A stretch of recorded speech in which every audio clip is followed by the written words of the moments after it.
Appreciate your patience.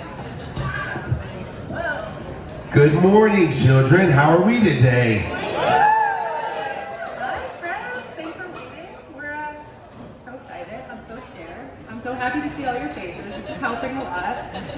You having fun? Thank y'all for being here. Just in general, thank you for the long wait and the patience. We're gonna start this thing off. Oh no, you dropped a drink. Don't worry. Free drink package. Somebody, please. We have an party foul emergency. Help your friend. Don't worry, we'll get you some more. I got some more. Everyone is fine. I'm so sorry. Thanks for coming, Chandra. Thank you for coming. Ever so graceful. So look, in case you didn't know, welcome to Cafe Chonnye. We're going to be doing this twice. You're here for the first one on board this lovely vessel as we sail across the blue seas, and Chandra's here. We're gonna talk, and then we'll talk to you all. Sound good? Yeah. All right. Good morning, Chandra. Good morning to you. So, let's just dig right in. People have waited long enough. Let's talk about, I guess, the start of your career on your rise to dominance of the literary world. Let's just start there. Yeah, I mean, come on. I mean, you know, it's safe. We're all friends here. You are quite accomplished, and you've worked hard. You've come a long way. You've done a lot of things that are fucking awesome. So, yeah, let's just, yeah, I mean, right? I mean, hey, clap whatever you like. That's cool. So, I mean, yeah, let's start. Where did it start? Where did the spark start? It's funny, I was thinking about it like the other day about sort of the decision to be a writer. You get that question a lot, like when did you decide to be a writer? And I don't think anybody really decides that. For me, I remember just always kind of writing, just, you know, copying poems down in books, like, you know, cutting out pieces of magazines and like decoupaging them with poems and stuff I liked. I remember writing an essay, maybe when I was like 10 and I got grounded. And I was like, this is why I shouldn't be grounding and why grounding doesn't work. Here are some facts. And I remember my mom being like, well, okay, this is supported. And I, you know, got it in a thing and I was like, oh shit, there's like some power, you know, in writing. But even then, I mean, I think when Claudio and I met, I still was like, you know, I love writing, I enjoy it, I'm still doing it, but I didn't think, oh, this is a job that people really get paid for. And for me, it was sort of like a stop on the path to doing, you know, I wanted to be a pediatrician, and then I wanted to be a, you know, psychologist, and all the things. And the whole time it's like, no, you don't. Do this thing. So, yeah, so I ended up taking, after college, some like travel writing, like internships. I took a copywriting internship, and then I got a job copywriting and sort of never looked back. How was that? I mean, when you were sitting there as a copywriter, was it fun or was it like soul draining work and you're like, this isn't what I meant to do with my gift? I mean, what was that like? I love it. I Really? love copywriting.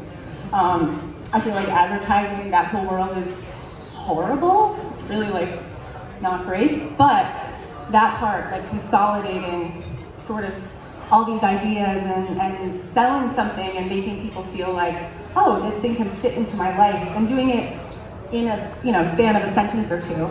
It's really challenging, but I just loved it.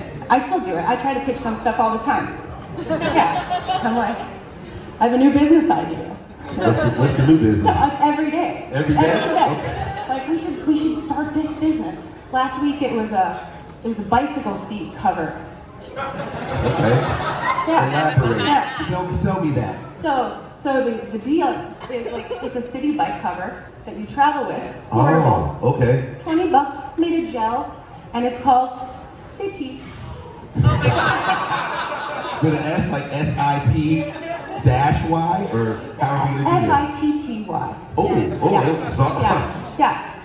are you taking investors? I mean, can we all get in on this? I pitched it to my dad, who makes motorcycle seats, We'll see. We'll see. All right. I just would like to add for my friends here and I that when you do the crowdfunding for it, that we get a special code just for being on the ship. Yeah. So that we How can many be the of you first ride investors. bicycles? We'll do a little market research while we're here. All right. Yeah, see? Okay. $20 good price point? All right, yeah. All right, that's cool. So, copywriting, then image. Yeah. Wow. It was a jump. How does that happen? I mean, so you're basically, all right, I'm trying to sell people this box of water, and then on the side, you're writing an amazing story, and it gets picked up, or how did that go? So the transition is essentially, I keep pointing over here because Claudio's standing over here. Hi, Claudio. He's back there. You'll see him later, too. He is cute.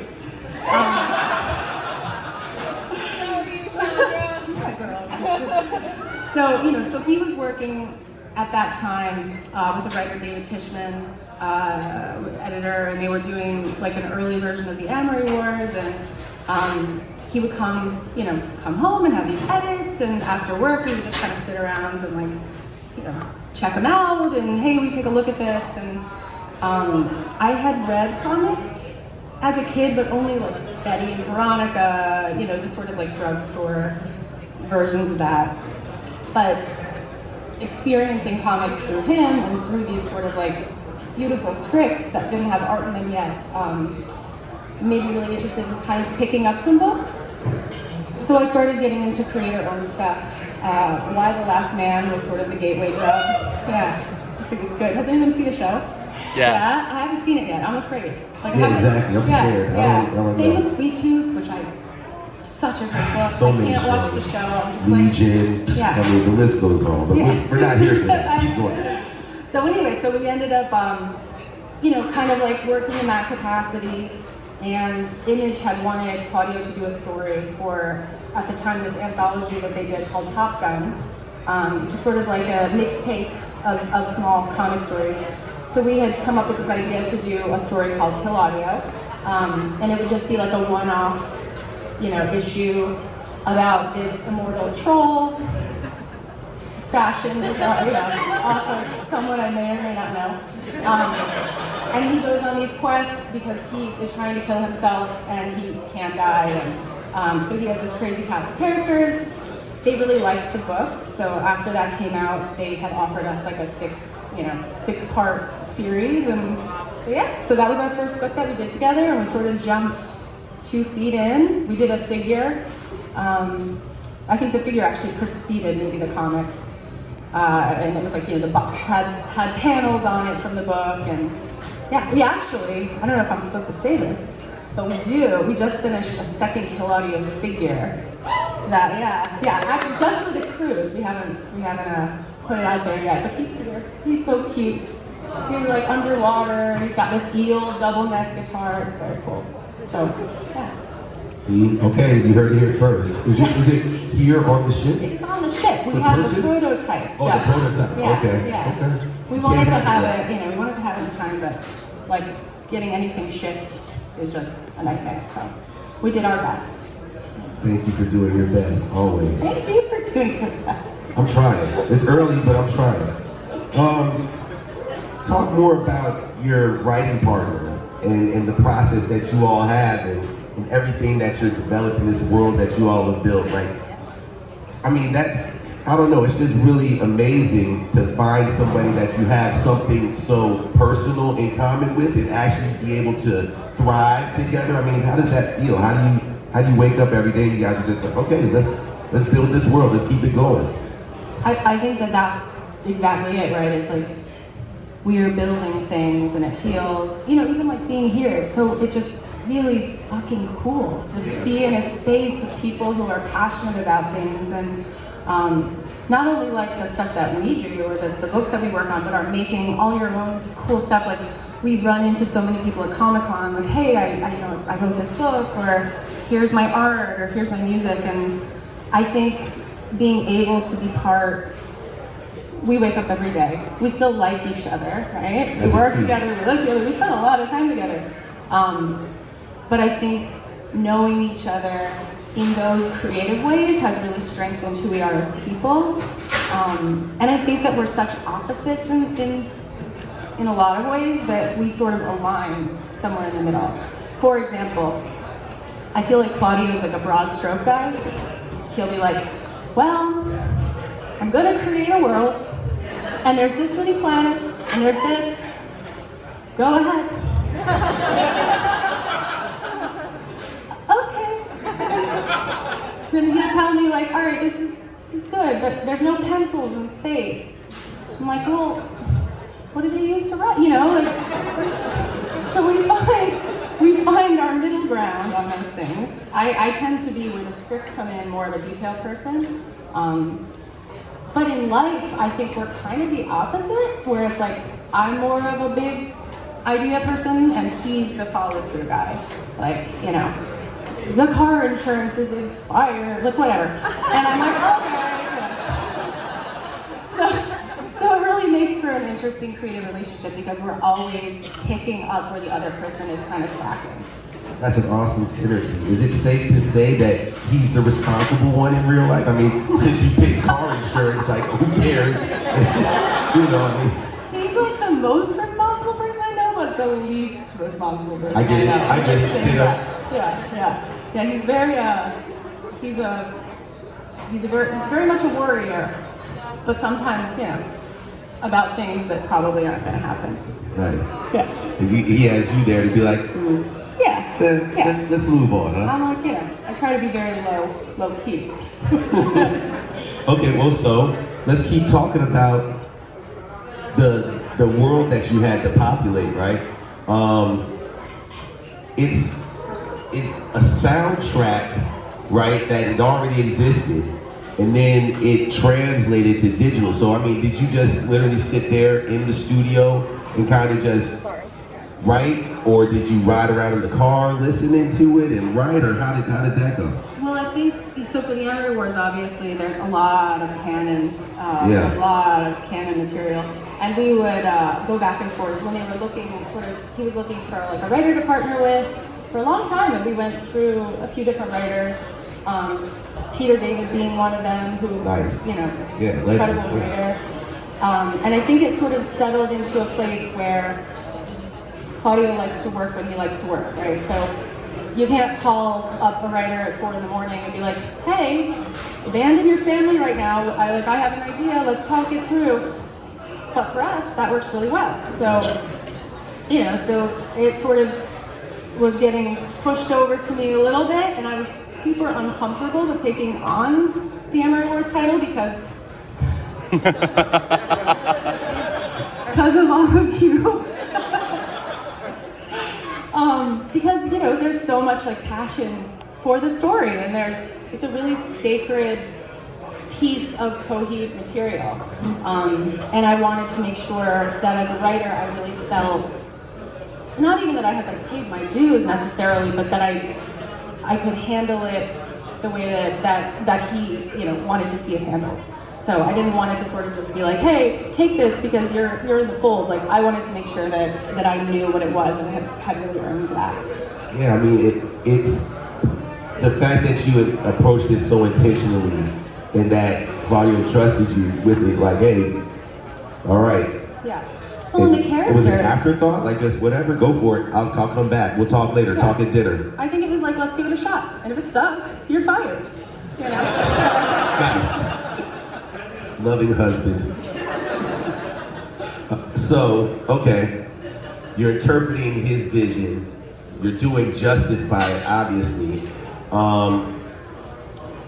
How much more control do you feel like the story has over you as you're writing it, as opposed to you actually writing it, or Claudio just creating the songs? How much is it just stuff that you guys are pulling from the ether, or are you sitting, you know, you go off on a retreat one day and you're like, yeah, let's brainstorm, let's see where this thing is gonna go?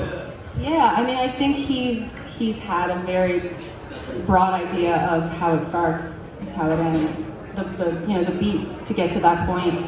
But the stories evolve when you're working on them, and sometimes you go in thinking this is the way it's going to go, these are the characters we're going to sort of encounter. and then it changes. It talks to you as you're writing, and the story in some ways writes itself, which is cheesy because of this particular story, but we've found that the Emery War is like an idea that started one way will evolve over the afternoon, in a car trip upstate, and there's this idea that changes this thread, but for the most part, there are beats that will play out the way that they've always meant to.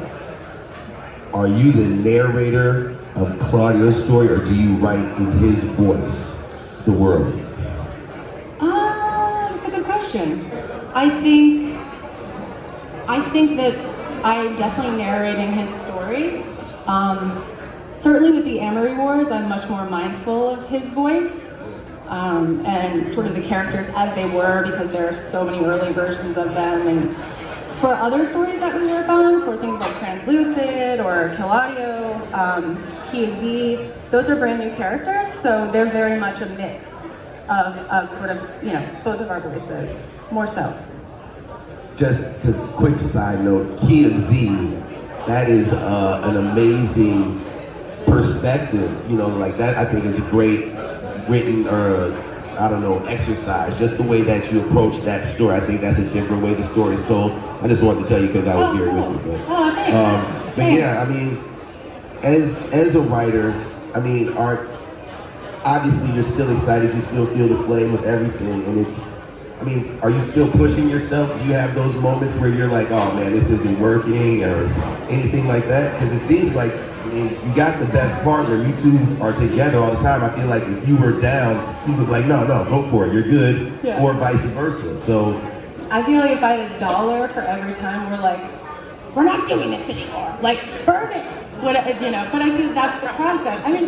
I'm sure a lot of you have creative ventures, and I don't think it's exclusive to writing, but where you sort of just hit a wall, and you're like, will I ever be able to do this again? Did I only have one song in me? Did I have one book? Did I have, is this like where it dries up?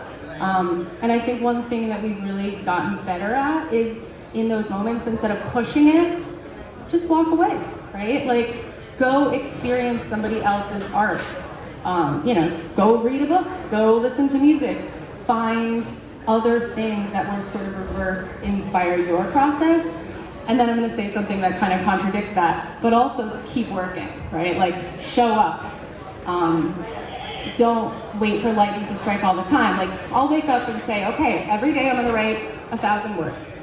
They might be garbage, but at least I'm there, I'm doing it, I'm churning it out, and it'll get better, Okay, now you just said exactly what I was going to get at next.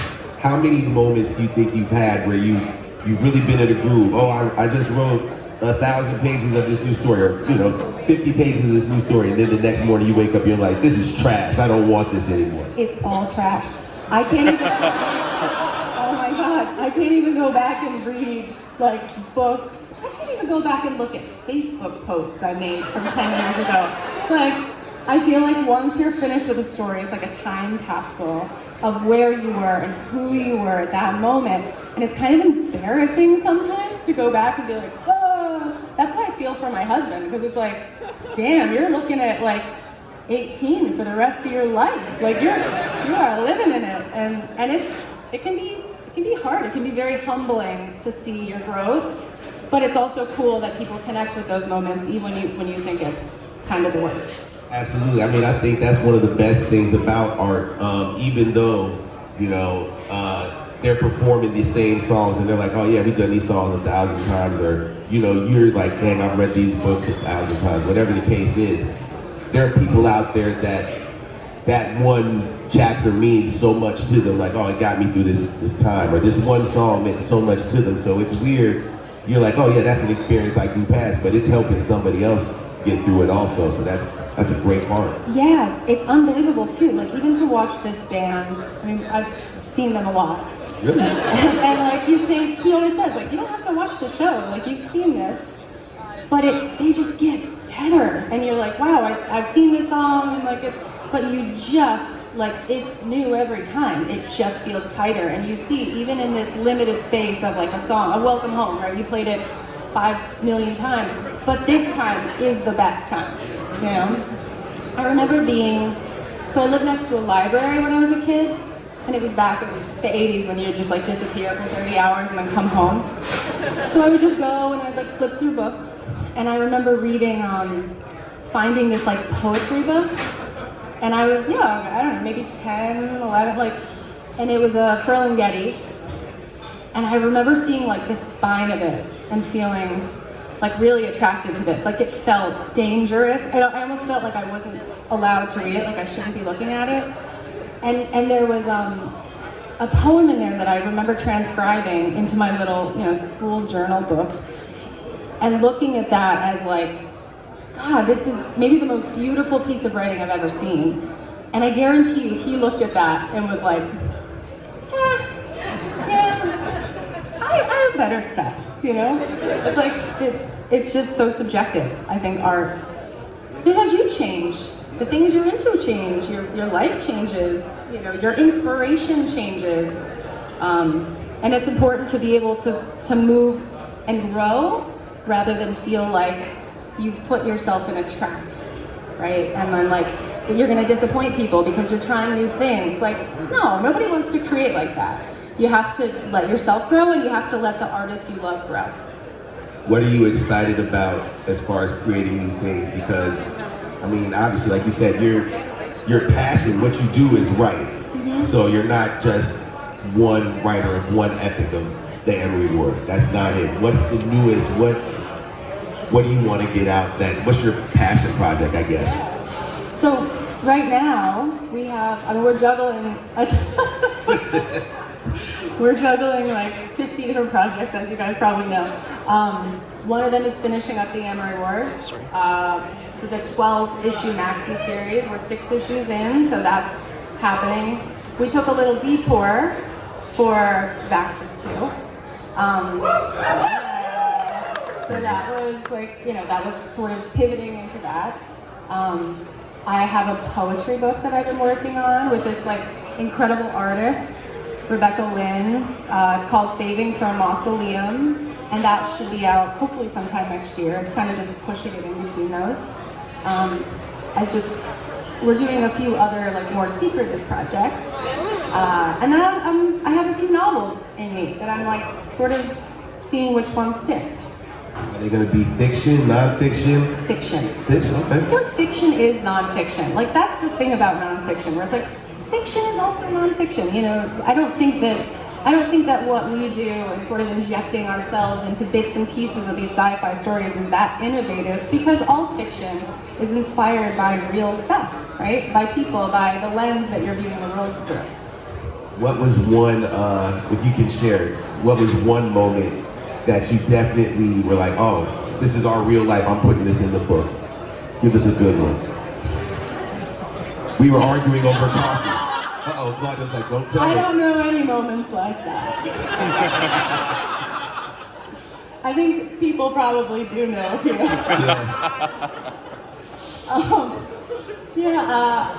I'm trying to think about something less on the nose, guys. A favorite moment. A favorite moment? Yeah, a favorite inspiration. I don't know, there's like little cool Easter eggs in the books. You'll see like on a phone booth, there's like our initials with a heart, or little things that are very much kind of real life. I think a lot of the characters everybody's a mix of moments, so it's like, even if a character is based on, let's say the Claudio character, it kind of looks like him, but it's not necessarily based on his personality type, right? It's a few different archetypes combined. Does the whole band contribute to kind of the characters? Like, is there a moment that one character is actually embodying a whole, let's say, a whole tour bus ride that you saw them going through or something? I think there are moments maybe that like inspire scenes and things like that.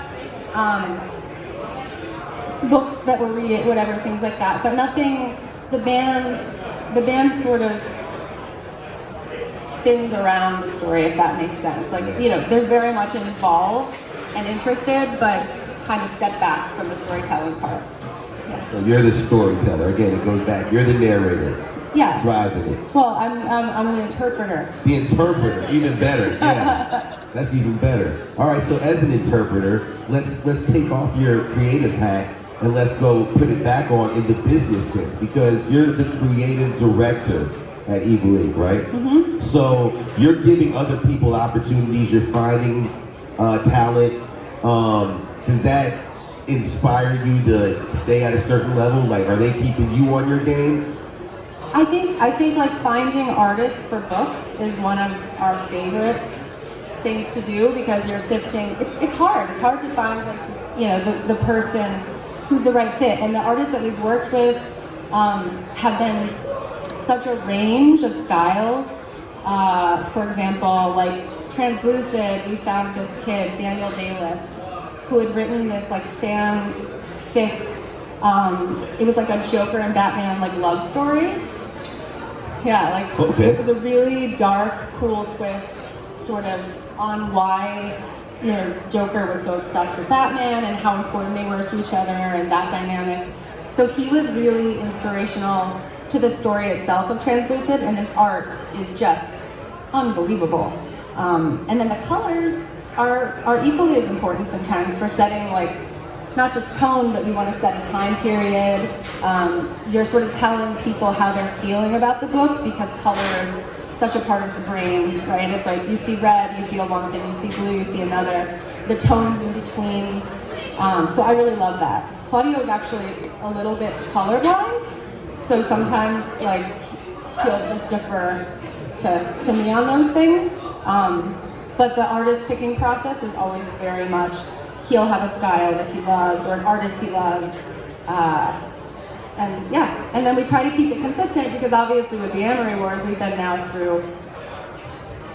So if in comics, if you want to get a really big job, come do a book for us.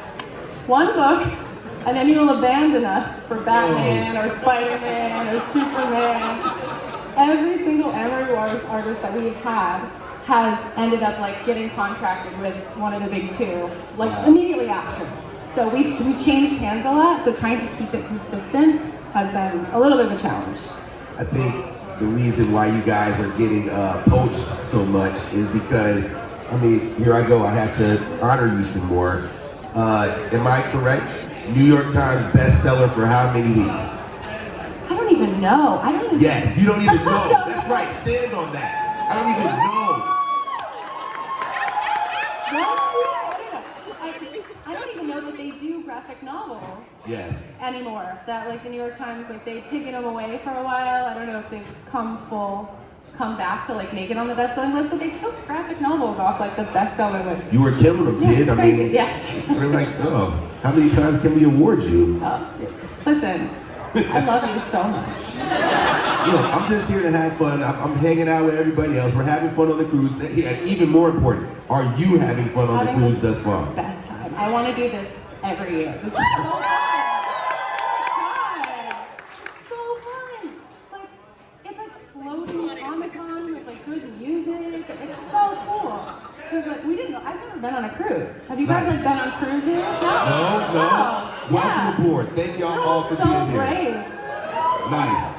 Like, did any of you think I'm gonna get on the boat and then just have horrible motion sickness the whole time? Me too. Yeah. I was like, what if Claudio does? Like, that's not gonna be great. Put him in a chair, but I think it was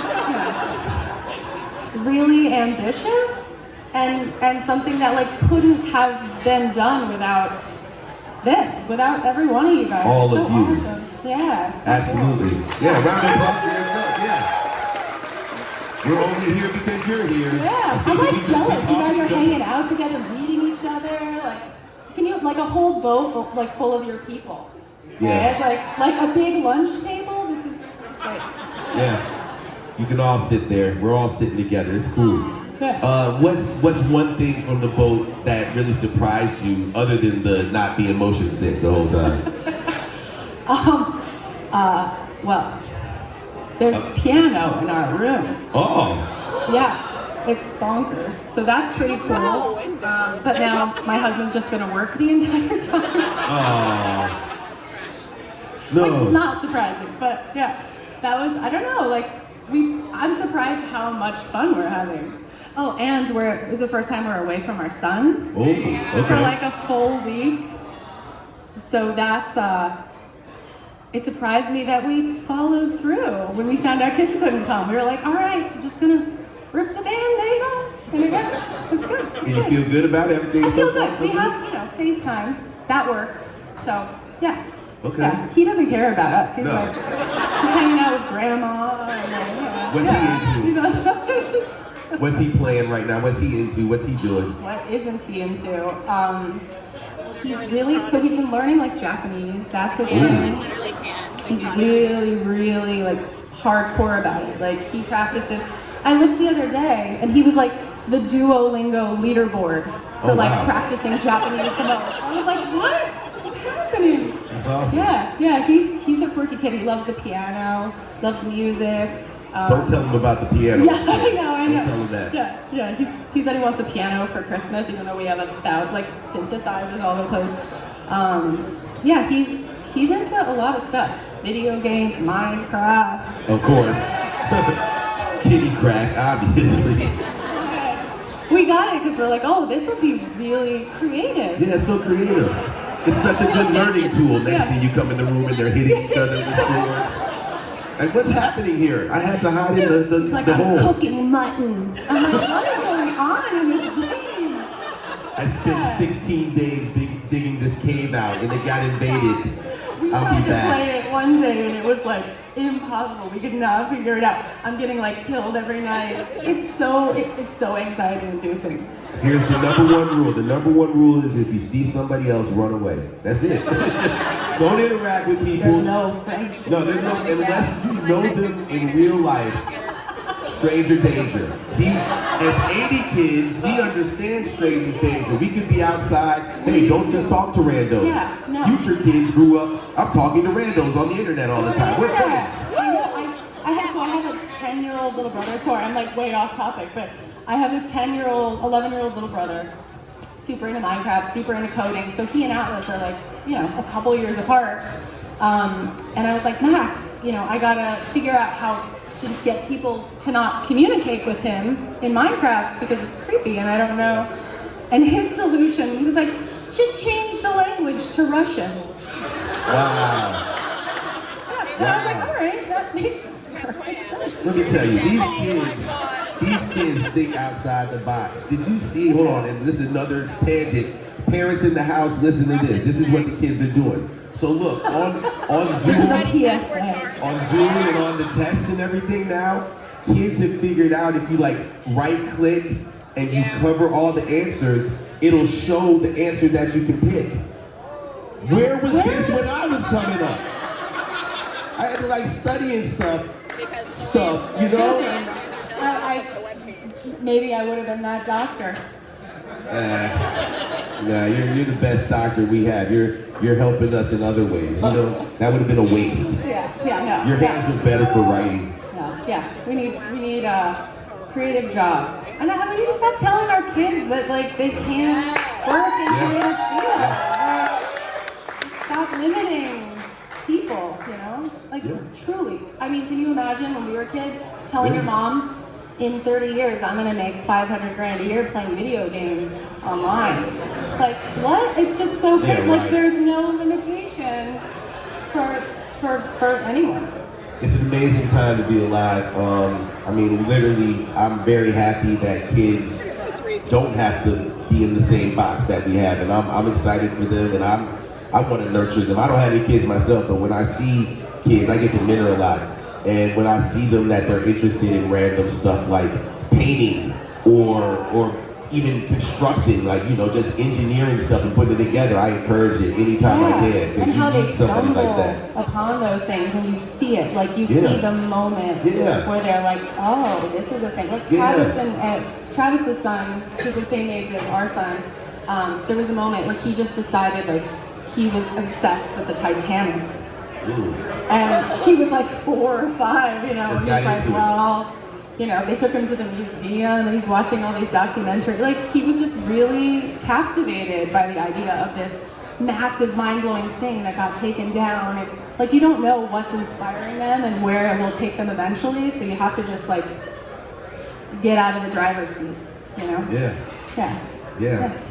Man, I love it. Yeah, kids, it's pretty fun. Being a parent school. You guys have kids? Who has kids? Yeah! Shout out all the parents. I'm happy you got to go on vacation. Welcome outside of quarantine. You don't have to pick up any slime anymore. It's safe here. Yeah, she's like, yes, some more slime. Don't just stare at pictures of them all day. Go outside. No, they're okay. Yeah, come outside. He's like, hey. Oh, the dream. Yeah, so fun. Well, let's Yeah, you're embarrassing now. You're like, He's like, yeah, so what? It's me. That's who I am. So what?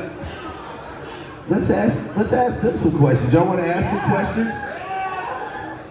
All right, we got some mics out here. Just hold your hand in the air and I'll bring a mic to you. I have one mic on this side here. Come up front for this gentleman, and then we'll get to you, sir, in the Captain America shield. I got you. You're next. I'm gonna hold it. You go ahead and talk. Hello. So in Good Apollo, the ending when spoiler alert everyone, when the decision to kill Ryder off and Ambelina and all of that was so different from the original graphic novel, does that change where the vision was going for No World initially, or is this just a different way of approaching that end? yeah, I think so. So it's absolutely a different way of visualizing the same ending in that story, if that makes sense. That was like a cryptic answer. A little loop around there, but Also, for the record, I want you guys to know that Devin, when I talk about my son and who I want him to grow up to be like, I literally reference Devin. He's the greatest person on earth. Biggest heart, like just such a kind human. thank you. You should all strive to be kind like this gentleman. Thank you. Yeah. We love you, Debbie. All right, I have the Captain America shirt on, so I have to ask this question. Who are your Avengers counterparts and why? Ooh, For you and for Claudia. great question. Epic question. I don't know. Maybe I'm Iron Man, Ooh, okay. for better or for worse. And Claudio, I don't know that he would. I think he identifies what? What? Do you want to weigh in on this? He said, no, I want to hear what you have to say. Say it. I feel like he would identify less as an Avenger and maybe more with Thanos. Ooh, okay. He would love to just be on an island alone someplace. Yeah. Maybe not living in like a hut, but the same vibe. Yeah, that's a good question. That was a good question. Well done. Here we go. We have one up front. But need hand. So as a writer and someone that I'm assuming is an avid reader, how many books would you say you have in your collection? In my collection? Yes. I make the same face when people ask me that question. I am like a hoarder. It's a Yes. problem. They're like a book hoarder, and I'll be like, I'll read these soon, but I need to buy more in the meantime. So we live in Brooklyn, and it's a really cool sort of like book exchange situation where people just leave their books on the stoop, and you can like leave books you're done with and pick them up. Yeah, I found yesterday, or on our way here, I found 2 books while we were on our jog, and I just like carried them under my arm. I have a lot of books. It's absurd, honestly, and I never leave any for people to take. Yeah. You're like, they're so beautiful. Books are so beautiful. There's something about just like having them around. Did you guys like have trouble reading in quarantine? Like doing anything, being productive?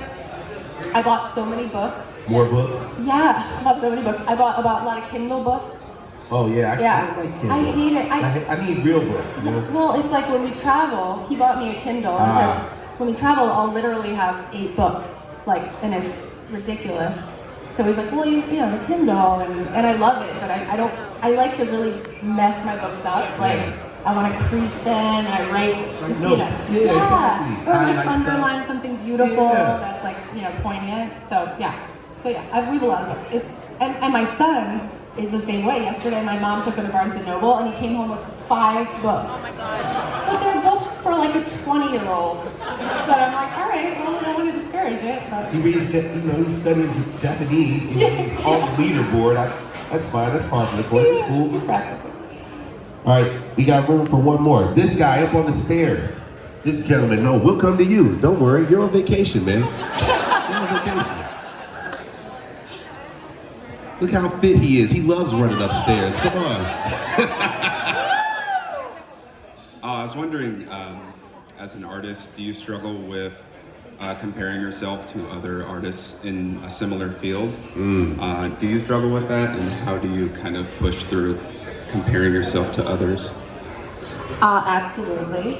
I think that's the hardest part of working in a creative field, because it's not like you're going to a job and you're punching in for someone else and it's not reflective of you at all, right? You're like giving birth every day and throwing your babies out into the street and being like, love them, you know, and you know, sometimes you really connect with what you're doing and you're like, wow, this means something to me.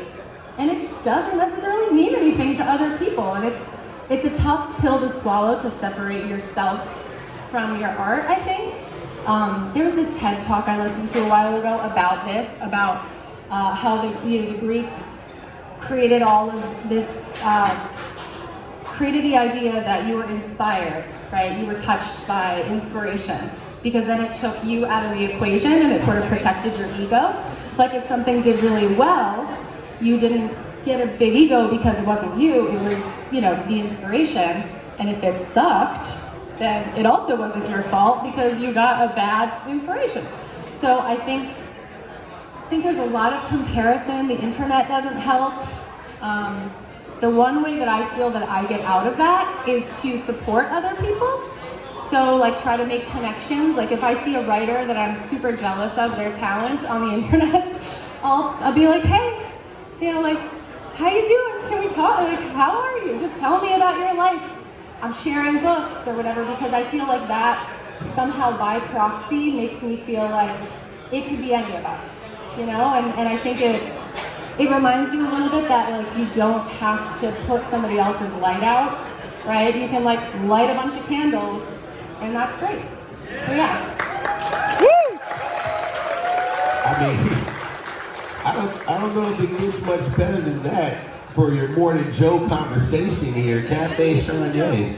I mean, It got heavy. that was an amazing jewel to drop right there. Share your light. One candle doesn't distinguish or does not extinguish itself by spreading its fire to others. So Yeah. that's dope. Come on, we're dropping jewels. Take that for your vacation. Enjoy it, you know. And we're gonna do this again on what, Thursday? Yeah. Yes. Yes. Yeah. And we may or may not have a special surprise for you. Oh, is that right? I don't know. Yeah. I guess you'll just have to come back on Thursday and see what else we're gonna talk about. Yeah. Yeah? Yeah. All right. Well, that's it. Let's see you out there. Enjoy vacation. Thank you for coming. Seriously. It means a lot when you could be doing a lot of fun stuff. So, yeah. Episode 1. And Oh, thank you. oh, such nice people. You're all so very nice and Just gonna thoughtful. stretch it out. I know, yeah. Well, Thanks for yeah. having this big party for us. And thanks for all the We appreciate you all for coming. Thanks for waiting 16 months to be right here in the middle of the ocean having a bar. We appreciate you so very much. Yeah, so we're gonna go do more stuff. There's more stuff going on during the day. This is episode 1 of Cafe Chonnye. I'm your host, Bear. This is obviously Chandra, and we'll see the rest of y'all out there. Enjoy your day, everybody.